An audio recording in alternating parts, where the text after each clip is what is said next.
So last lecture तक हमने ये पढ़ा कि कैसे हम रूट टू थ्योरम टू तक हमने पढ़ी। Theorem two, I am not going to revise the whole thing again. I hope आपने पिछला लेक्चर देख लिया होगा। थ्योरम टू क्या कहती है कि रूट टू को इरेशनल प्रूफ करना था।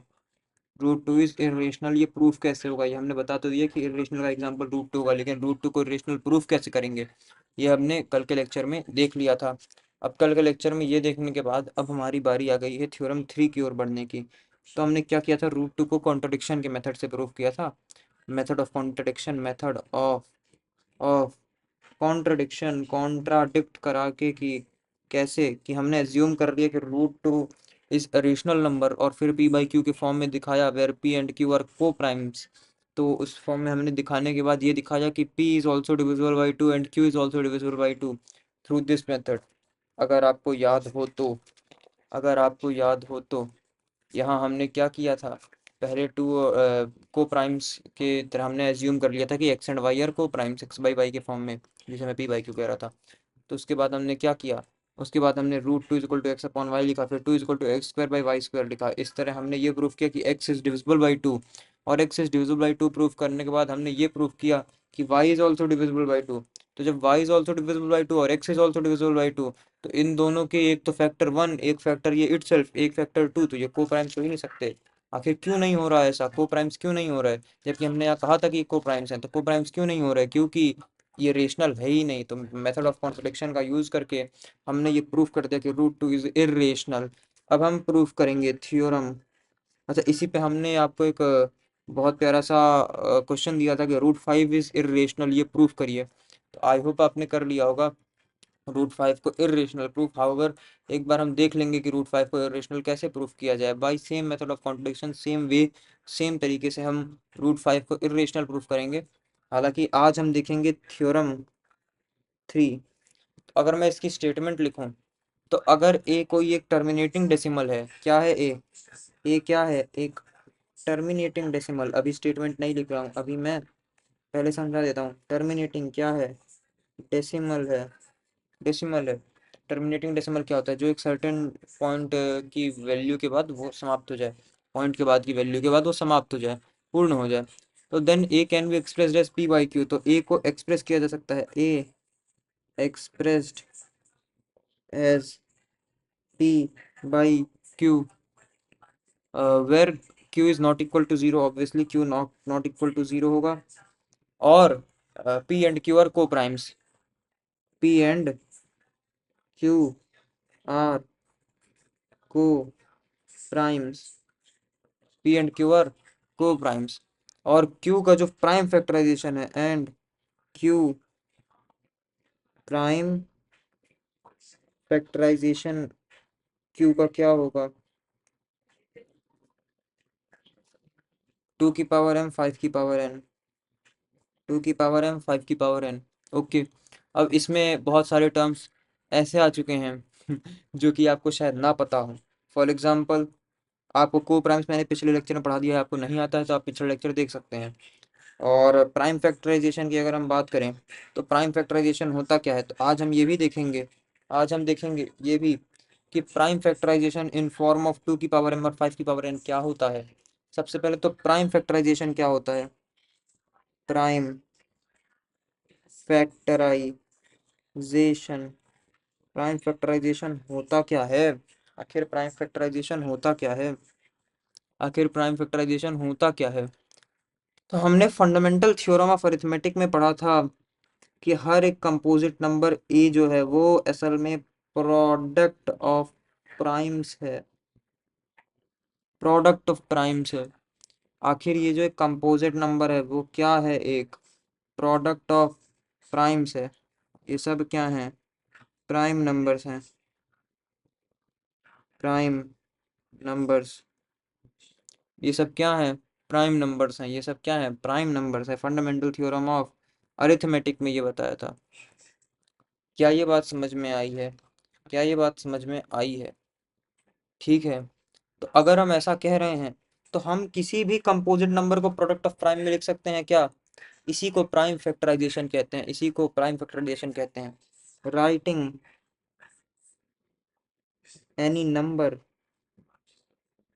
As product of primes is known as prime factorization. क्या ये बात समझ में आ गई? Prime factorization, factorization, prime factorization. क्या ये बात समझ में आ रही है? क्या ये बात समझ में आ रही है? क्या प्राइम फैक्टराइजेशन का मतलब समझ में आ रहा है? क्या प्राइम फैक्टराइजेशन का मतलब समझ में आ रहा है?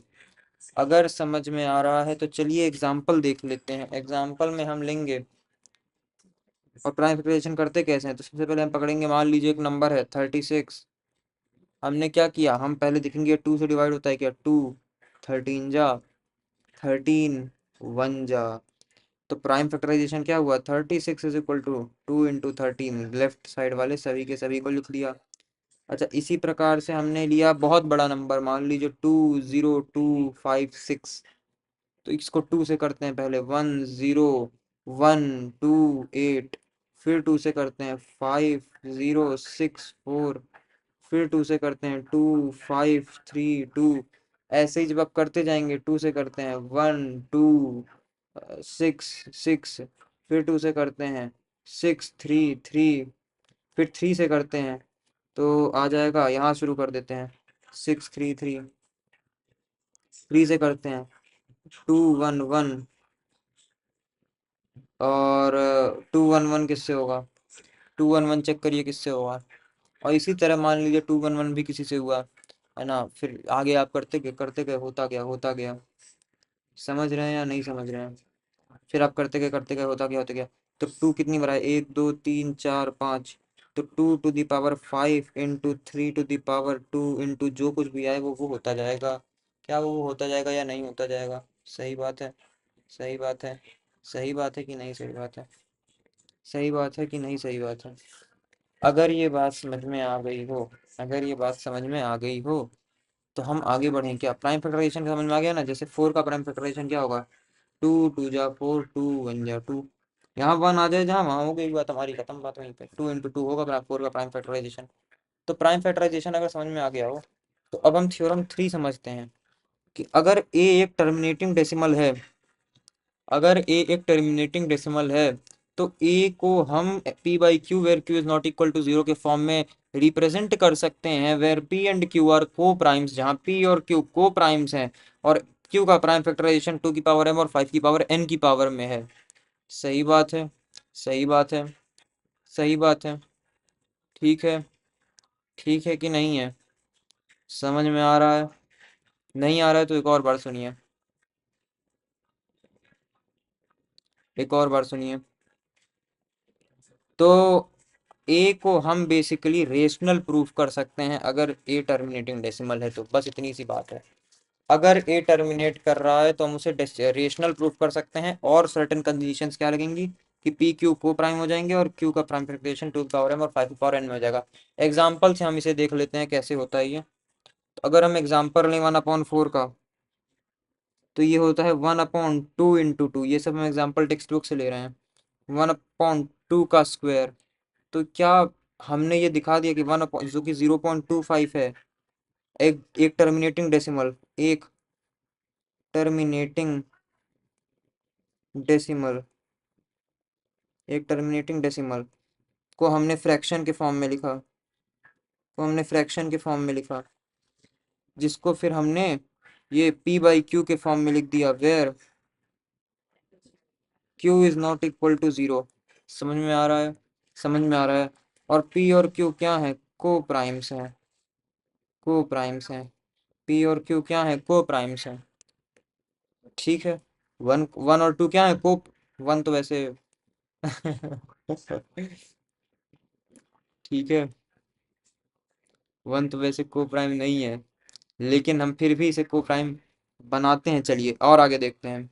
ऊपर नीचे मैंने 5 के स्क्वायर से मल्टीप्लाई कर दिया। क्या ये बात समझ में आ रही है? क्यों किया ये मत पूछना, क्यों मत पूछना, क्योंकि बेसिकली मुझे को प्राइम्स चाहिए थे, मुझे को प्राइम्स चाहिए थे। तो मैंने को प्राइम्स, बेसिकली मुझे 2 की पावर m और 5 की पावर n चाहिए थी, तो मैंने 2 की पावर m और 5 की पावर n बना दिया है। ये q आपका यही है क्या? तो q आपका क्या है, 2 का स्क्वायर इंटू 5 का स्क्वायर। क्या ये बात समझ में आ रही है? क्या ये बात समझ में आ रही है? क्या ये बात समझ में आ रही है? ठीक है, ठीक है, बहुत सही, बहुत सही। क्या ये बात समझ में आ गई है?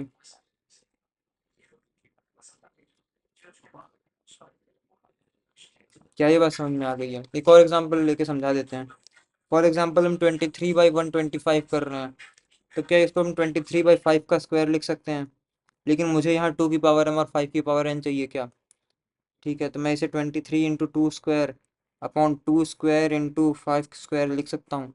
क्या ये 2 की पावर m बन गया, ये 5 की पावर n बन गया? ये कोई इंपॉर्टेंट थ्योरम नहीं है, ये बस आप सोचने के लिए है, एक तरीका है सोचने का। ऊपर नीचे मैंने 2 स्क्वायर से मल्टीप्लाई कर दिया, कोई दिक्कत नहीं होनी चाहिए। इसकी वैल्यू आएगी 0.184।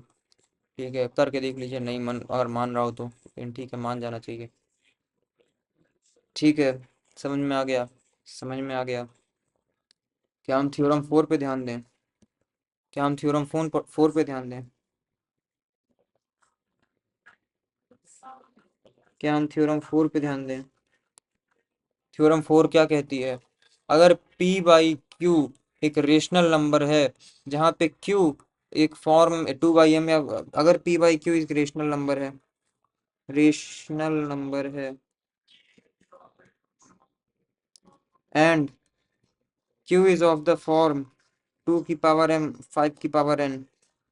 ठीक है, ठीक है, यहाँ पे एक कंडीशन होती है कि m और n होल नंबर्स हों। m और m ये क्या है? बिलोंग्स टू का साइन है। ये किस चीज का साइन है? Belongs to whole number, whole number, whole number. जहाँ पे m और n क्या है? होल नंबर है। तो पी क्यू का नॉन टर्मिनेटिंग रिपीटिंग, तो फिर पी क्यू का टर्मिनेटिंग डेसिमल एक्सपेंशन होगा। तो इसका जो देन p/q टर्मिनेटिंग होगा, टर्मिनेटिंग होगा। ध्यान दीजिए इस बात को, ध्यान दीजिए इस बात को। आई एम रियली सॉरी, यहाँ 2 की पावर m और 5 की पावर m ही होगा। तो इसका प्रूफ क्या होगा? इसका प्रूफ बहुत आसान है, इसका प्रूफ बहुत आसान है। अगर हम कह रहे हैं कि p/q में q असल में 2 की पावर m और 5 की पावर m है, अगर हम ये कह रहे हैं कि q क्या है? 2 की पावर m और 5 की पावर m है, जहाँ m कुछ भी हो सकता है, तो हम ये भी कह रहे हैं कि p/2 इंटू 5 की पावर होल पावर m है क्या?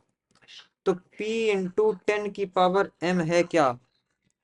तो क्या 10 की पावर जब डिवाइड में होगी, तो क्या जब 10 की पावर डिवाइड में होगी, तो ये 0.000 करके कुछ p आएगा? क्या ये बात समझ में आ रही है? अरे सीधी बात है भाई साहब। अगर 5/10 होगा, अगर 5/10 होगा तो 0.5 आएगा। अगर 25/10 होगा तो 2.5 आएगा। नीचे 10 आ रहा है तो टर्मिनेट हो रहा है, 10 टर्मिनेट करवा देगा, 10 टर्मिनेट करवा देगा। क्या ये बात समझ में आई? क्या ये बात समझ में आई है? क्या ये बात समझ में आई है? क्या ये बात समझ में आ गई है? क्या थ्योरम 4 समझ में आ गई है? क्या थ्योरम 4 भी समझ में आ गई है कि अगर p/q एक रेशनल नंबर है, यानी q is not equal to 0 है, and p and q are coprimes, तो q को हम 2/m और 5 की पावर m और 5 की पावर m के फॉर्म में लिख सकते हैं। और p/q, और अगर हम q को 2 की पावर m और 5 की पावर m के फॉर्म में लिख सकते हैं, तो p/q एक टर्मिनेटिंग डेसिमल एक्सपेंशन होगा। तो p/q एक टर्मिनेटिंग डेसिमल एक्सपेंशन होगा। क्या ये बात समझ में आ गई है? अगला है, अगली है थ्योरम 5। अगली है थ्योरम 5। थ्योरम 5 क्या कहती है कि अगर p/q एक रेशनल नंबर है, रेशनल नंबर है, अगर ये belongs to a rational number, ये रेशनल नंबर है, बट q को हम 2 की पावर m और 5 की पावर m के फॉर्म में नहीं लिख सकते हैं। अगर हम 2 की पावर m और 5 की पावर, सॉरी, 2 की पावर m और 5 की पावर n के फॉर्म में नहीं लिख सकते हैं, जहाँ पे m और n belongs to whole number, तो p/q देन इफ देन, तो फिर क्या होगा? तो फिर क्या होगा? देन p/q की एक नॉन टर्मिनेटिंग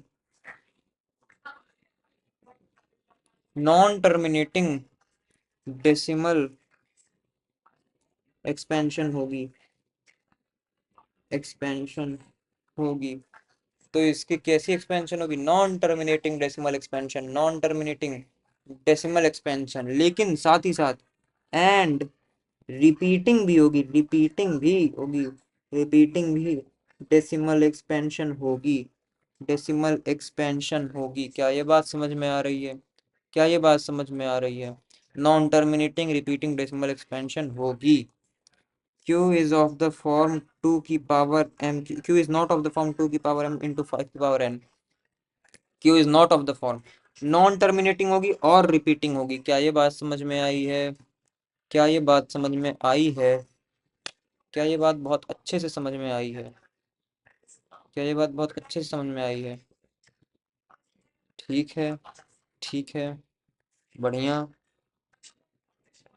ठीक है, ठीक है ना, बढ़िया है ना, सही है ना, कोई दिक्कत नहीं है ना। इसका प्रूफ कैसे होगा? प्रूफ भी कर सकते हैं, लेकिन हम इसके एग्जाम्पल पे ज़्यादा जाने की कोशिश करेंगे। एग्जाम्पल पे चलते हैं, प्रूफ वैसे किसी काम का आपके आएगा नहीं। तो ये एक थ्योरम है, इसके एग्जाम्पल्स देख लें। तो अगर मैं कह रहा हूँ कि 17/2 का क्यूब इंटू 5 का स्क्वायर है, अगर आप देखेंगे तो यहाँ पे 2 की पावर m इंटू 5 की पावर n है, इसीलिए ये टर्मिनेटिंग हो जाएगा, इसीलिए टर्मिनेट कर जाएगा, टर्मिनेट्स। लेकिन अगर हम एक एग्जाम्पल ऐसा भी जहाँ पे 25/3 का स्क्वायर इंटू 2 का क्यूब देखेंगे, तो ये यहाँ पे क्योंकि 2 की पावर m और 5 की पावर n मिसिंग है, यहाँ पे 3 की पावर n आ जा रही है एक, तो इसीलिए ये नॉन टर्मिनेटिंग होगा, नॉन टर्मिनेटिंग होगा। इसी तरह आप बहुत सारे एग्जांपल देख सकते हैं। फॉर एग्जांपल अगर हम कर लें, तो एक दूसरा एग्जांपल कर लें, तो 236/3 की पावर 4 इंटू 7 का स्क्वायर, ये भी नॉन टर्मिनेटिंग होगा। देख के बता सकता हूँ, बिना सॉल्व किए मैंने बता दिया कि ये टर्मिनेट नहीं करेगा। क्यों? क्योंकि मुझे थ्योरम 5 पता है, क्योंकि मुझे क्या पता है? थ्योरम 5 पता है। मैंने बिना देखे बता दिया। मैंने ये देख लिया कि यहाँ 2 की पावर m इंटू 5 की पावर n नहीं है, यहाँ 3 की पावर m इंटू 7 की पावर n है। क्या ये बात समझ में आई? यहाँ भी 3 की पावर m और इंटू 2 की पावर n है, यहाँ पे 2 की पावर m इंटू 5 की पावर n नहीं है, इसीलिए इसीलिए ये क्या हो जाएगा? Non terminating. क्या ये बात समझ में आई है? क्या ये बात समझ में आ गई है? क्या ये बहुत सरल बात नहीं है? अभी तक हमने क्या पढ़ा? आ गए हैं हम अपने अंतिम पेज पे, इस चैप्टर की थ्योरी के अंतिम पेज पे आ गए हैं। शुरुआत से शुरू करते हैं। हमने शुरुआत की, सबसे पहले हमने पढ़ा सबसे पहले हमने पढ़ा नंबर सिस्टम में dividend into divisor, dividend is equal to divisor into quotient plus remainder. तो सबसे पहले हमने यूक्लिड्स डिवीजन लेमा पढ़ा, यूक्लिड्स डिवीजन लेमा पढ़ा। आई होप आपको ये याद होगा, नहीं याद है तो आप रिवीजन थोड़ा बढ़ाइए, डिवीजन बढ़ाइए। पहली चीज हमने ये पढ़ी। दूसरी चीज हमने क्या पढ़ी? दूसरी चीज हमने पढ़ी यूक्लिड्स डिवीजन लेमा का यूज कहाँ होता है? HCF of two numbers find करने में। दूसरी चीज हमने पढ़ी fundamental theorem of fundamental theorem of arithmetic पढ़ी। क्या सही में हमने ये पढ़ लिया है? क्या कंपोजिट नंबर प्राइम नंबर के प्रोडक्ट से बनता है? क्या हमने ये पढ़ लिया है? क्या हमने प्राइम और नॉन प्राइम के बीच के डिफरेंस को भी जान लिया? प्राइम वर्सेस नॉन प्राइम के डिफरेंस को भी जान लिया हमने? क्या हमने जान नहीं लिया? जान लिया ना।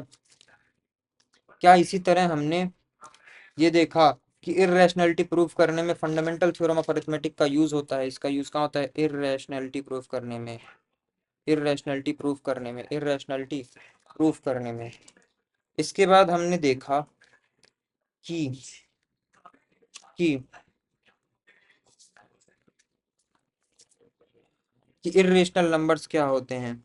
इर्रेशनल वर्सेस रेशनल भी हमने देख लिया। Irrational versus rational rational number irrational versus rational number भी हमने देखा। उसके बाद हमने 5 थ्योरम देख ली। पांचवा क्या? थ्योरम 1। छठा क्या, थ्योरम 2। सातवां क्या, थ्योरम 3। आठवां क्या, थ्योरम 4।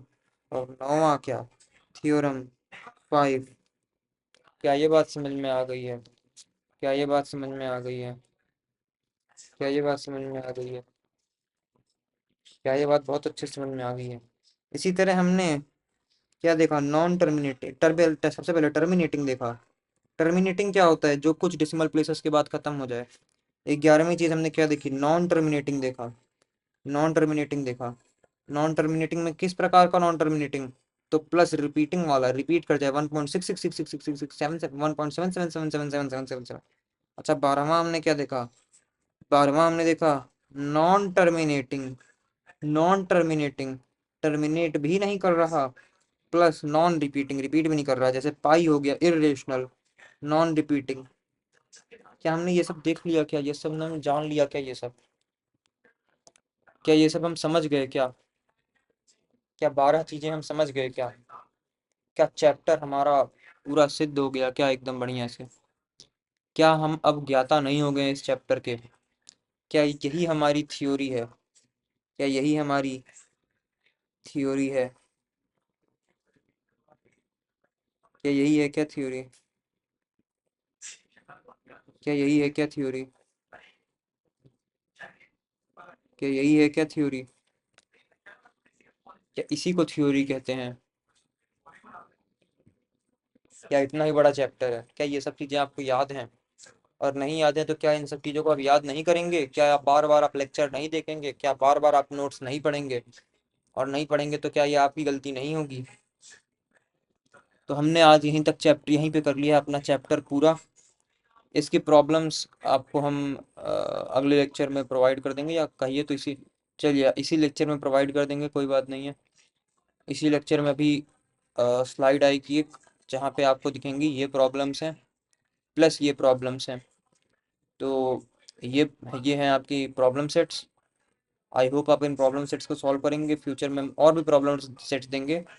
अगला जो हमारा चैप्टर होगा वो होगा बहुत ही बेहद ही खूबसूरत लेक्चर सीरीज 2 यहाँ से स्टार्ट होगी। लेक्चर 2.0 यहाँ से स्टार्ट होगा।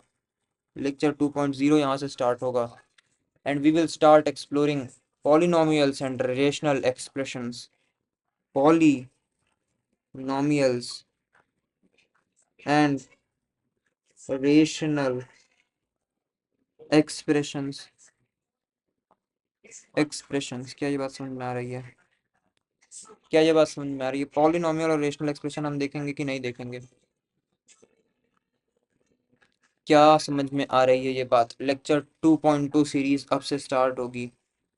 अब से अगला लेक्चर होगा लेक्चर 2.0, प्लस हम इसके साथ करेंगे क्वेश्चन प्रैक्टिस। ढेर सारी क्वेश्चन प्रैक्टिस हम करेंगे, which will not only improve of series one of series one series one की हम क्वेश्चन प्रैक्टिस बार बार करेंगे।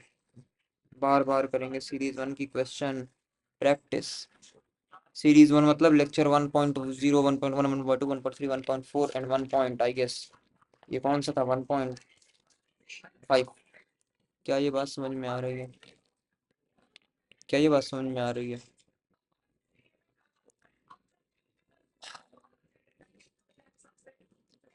लेक्चर 2 सीरीज में भी आपको बहुत सारी नई चीज़ें सुनने को पता चलेंगी जो समझ में आएंगी आपको। बहुत बेसिक से शुरू करेंगे and we will move further to a very good level. तो आज के लिए इतना ही। 25 मिनट का ऑलमोस्ट लेक्चर हो चुका है, एंड आई होप आप लेक्चर्स को बार बार रिवाइज कर रहे होंगे रोज। अगर रोज क्योंकि लेक्चर्स हम नए अपलोड नहीं कर रहे हैं तो आप दो दो दिन के गैप में ये लेक्चर्स देख रहे होंगे, या डेली भी देख रहे हो तो कोई बात नहीं है। और आप बार बार इन लेक्चर्स को देखेंगे, बार बार आप नोट्स को रिवाइज करेंगे, और बार बार आप क्वेश्चन प्रैक्टिस करेंगे, जिससे आपका जो कॉन्सेप्ट है वो स्मूथ और एकदम आपको ग्रैस्प हो जाएगा कॉन्सेप्ट।